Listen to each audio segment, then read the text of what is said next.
menstruación, significa que está madurando el eje, ¿sí? Entonces, con cuidado. Por otro lado, estas jóvenes tienden a ser muchas de ellas menores de edad. Entonces, siempre que ustedes hagan el acto médico y revisen, tengan cuidado con no romper el himen. ¿Por qué? ¿Alguien sabe?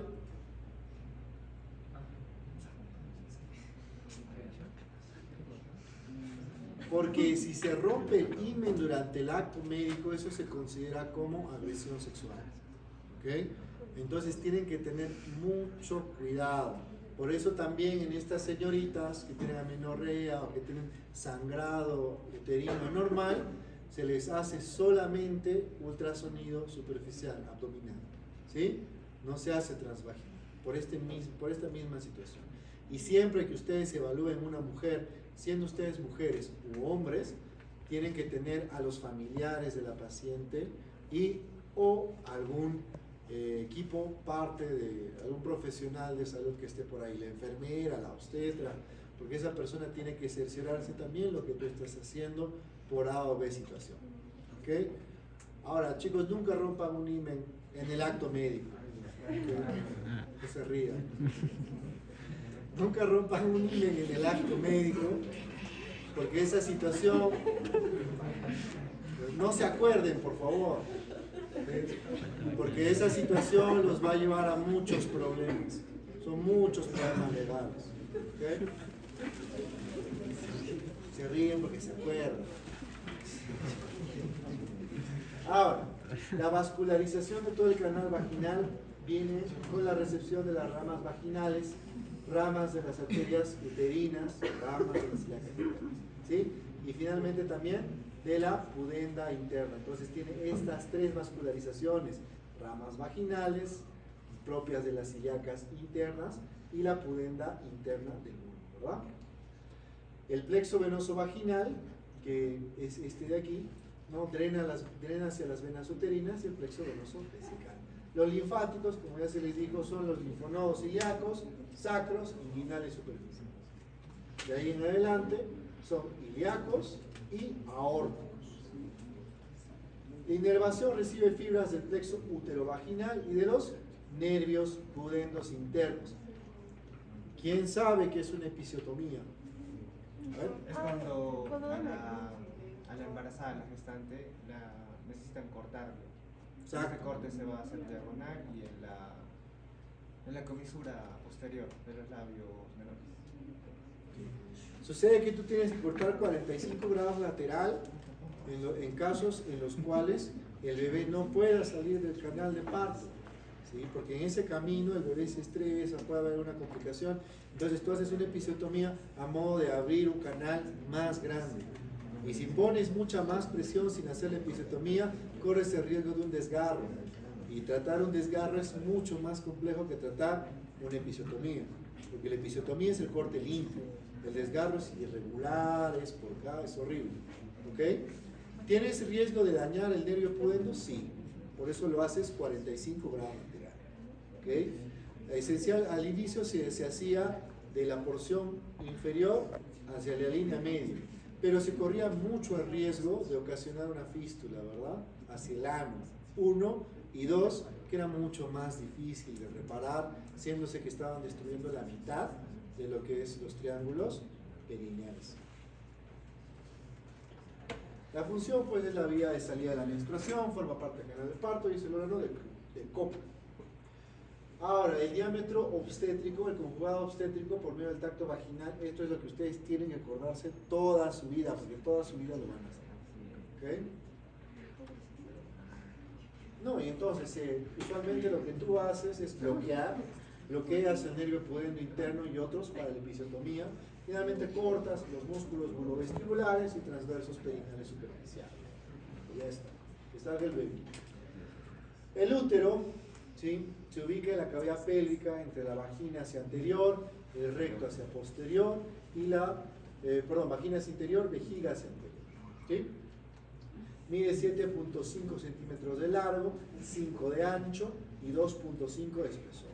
Y va a cambiar de acuerdo a los diferentes estados fisiológicos de una mujer. ¿Okay? A partir de los cuantos partos naturales se puede romper el útero? A partir de los 3. Multíparas es a partir de los 2. De 2 para adelante, ¿verdad? Primípara, segundípara, multípara. Cuando tienes una mujer multípara que ha dado partos naturales con un periodo intergenésico corto, pues esos son factores de riesgo gigantes para tener una ruptura uterina. Y si ustedes revisan en Google ruptura uterina, van a ver la clásica imagen del néter donde sale un bracito por ese útero. Sádico, pereza. ¿Ok? Esta es una emergencia obstétrica muy grave, va a llevar a complicaciones también de larga data. Entonces, de los 3 bebitos en adelante, se sale. ¿Ok? La forma y orientación, pues es, como dijo Max, una pera invertida que descansa encima de la vejiga, ¿verdad? Forma un ángulo esencialmente de 90 grados con el eje del canal vaginal, llamado el ángulo de anteversión. Y luego forma otro ángulo de 95 grados con respecto a su propio eje a nivel del istmo, ¿verdad? Llamado ángulo de anteflexión. Por lo tanto, la orientación y situación es anteversoflexión. ¿Okay? Pero sin embargo, hay casos en los cuales el útero puede irse hacia atrás en una retroflexión, puede retroceder, ¿no? Y bajar con todo el cérvix en una retrocesión, y puede también chocar y curvearse en una anteflexión. También hay grados de retroversión dependiendo de la posición uterina.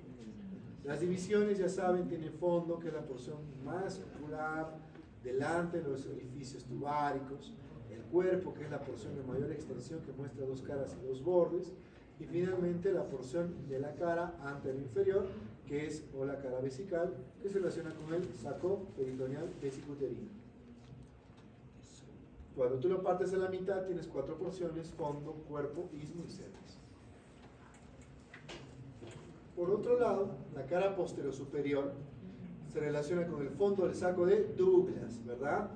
Se desprende hacia atrás, hacia los pliegues peritoneales uterosacros, ¿no? Que están acá, estos 2 pliegues, y hacia los bordes laterales se desprenden los ligamentos anchos y se relacionan con las arterias uterinas y los uréteres.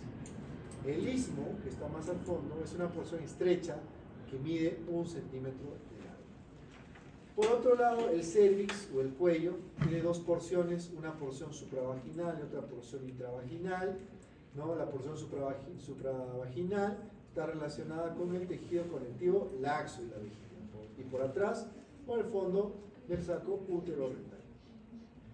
Por otro lado, la porción intravaginal es visible y palpable, ¿okay? Muestra en su parte central el orificio vaginal del útero, que es llamado hocico de Tenca.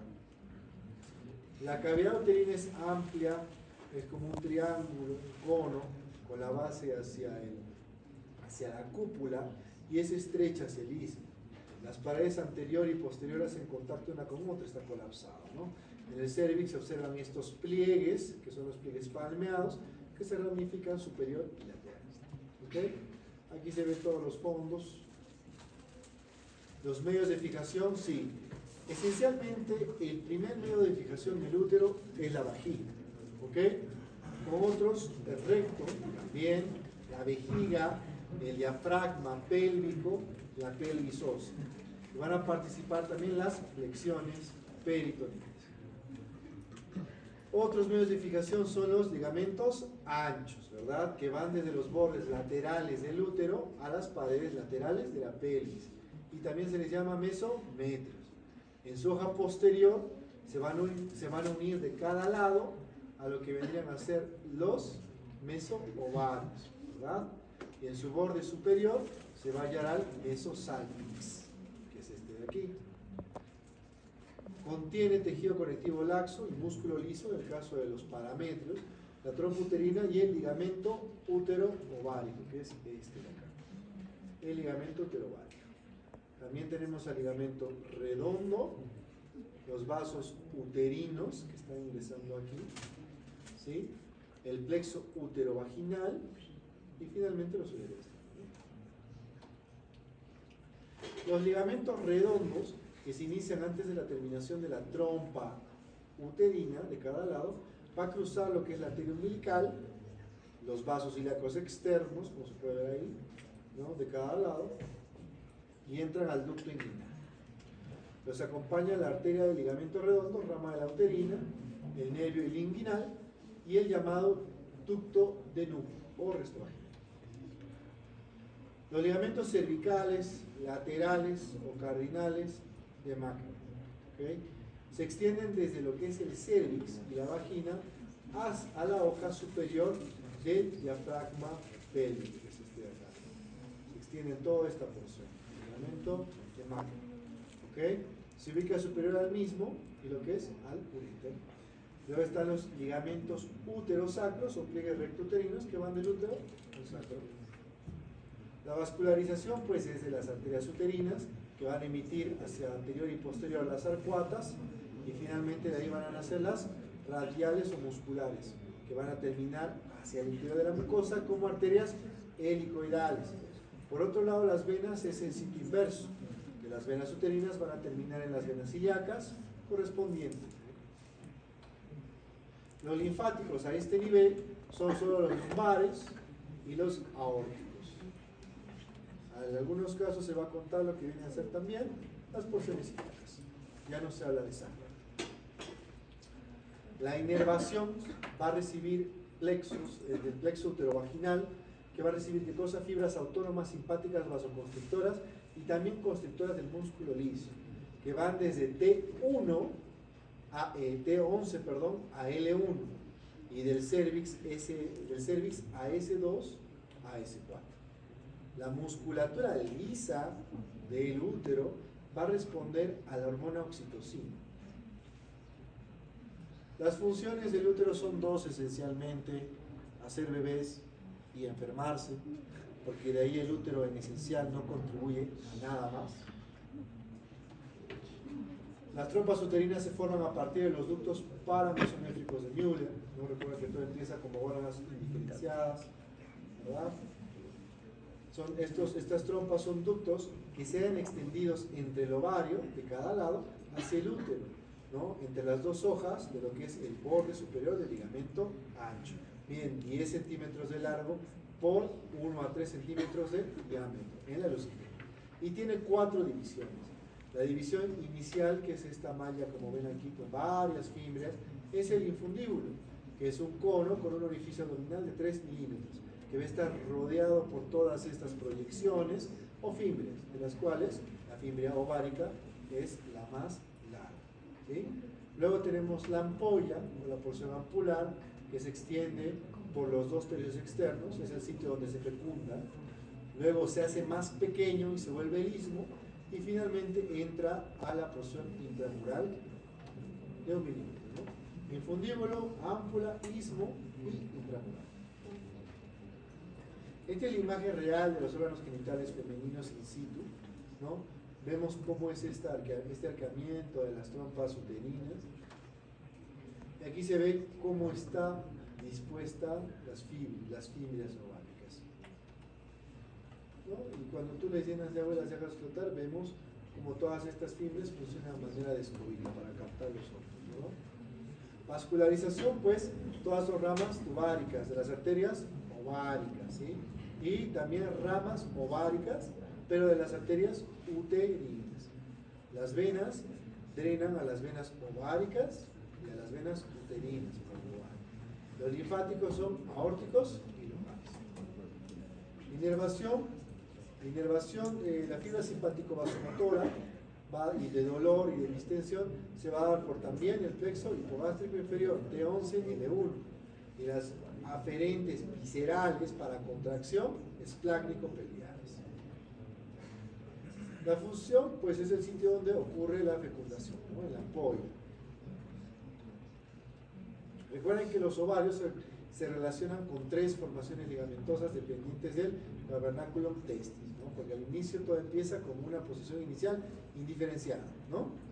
Que es la proximal, o que es el ligamento infundíbulo pélvico, la intermedia o el ligamento uterovárico, y la distal, que es el ligamento redondo. El conducto de Lux se queda ahí como resto del proceso.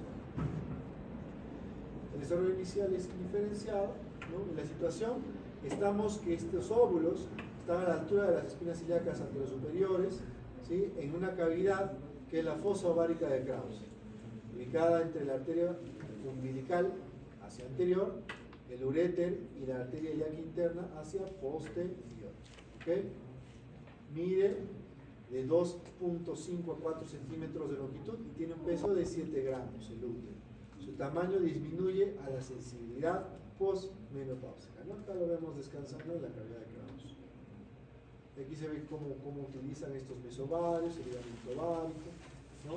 Y cómo transcurren también los vasos ováricos descendiendo en el ligamento infundíbulo pélvico. Los medios de fijación, sí. Empezamos por el meso ovario, ¿sí? Está constituido por la extensión hacia atrás del ligamento ancho, ¿ok? Y contiene elementos anatómicos que entran y salen del ovario. Luego tenemos los ligamentos suspensores o lumbo-ováricos o infundíbulo pélvicos, que se extienden del ovario hasta los ilíacos externos y músculos óseos. Contiene van ovárico, ¿verdad? Luego, finalmente, el ligamento útero-ovárico, que va del ovario al útero, terminando por arriba y atrás de la cintura. Relaciones, cara lateral, pues la fosa ovárica de Krause, peritoneo, tejido, vasos obturadores. Cara medial, la trompa uterina, ¿no? Lo que viene a ser el borde anterior, que sería el ilio ovárico, el polo superior, la trompa, ¿sí? Y el polo inferomedial, el ligamento útero-ovárico. Ahí se ve toda la relación, ¿no? Los restos mesonéfricos encima del mesovario, el ligamento infundíbulo pélvico del polo superior y en el polo inferior el ligamento útero-ovárico y abajo el mesopélvico. La vascularización, pues estos van a recibir ramas de las arterias ováricas, ¿sí? Rama de la aorta abdominal y ramas ováricas de la arteria, haciendo una anastomosis, ¿verdad? Las venas drenan al plexo venoso pampiniforme y de este por la vena ovárica derecha a la cava inferior. Por otro lado, para la vena ovárica izquierda a la vena renal izquierda. Y por medio del plexo uterino a la vena uterina. Y luego a la vena ilíaca. Estos son los principales sitios de irrigación, los principales vasos irrigativos arteriales de toda esta porción vaginal, útero, trompa, ovario. Los linfáticos en esta sección ovárico va a ser lumbar y aorta. Inervación casi lo mismo, pero es el plexo ovárico, le brinda fibras sensitivas, dolor visceral, simpáticas y parasimpáticas. Pero también está dispuesto a tener variaciones, ¿no? Lo principal es que tenga esta anastomosis, que viene de la arteria uterina con su rama ovárica, y la arteria ovárica, que viene propiamente de la aorta, ¿no? Pero también puede variar, puede venir directamente, como ven en la figura D, todo de la arteria uterina, o puede venir como en la figura F, todo de la arteria ovárica. Y eso es todo, chicos.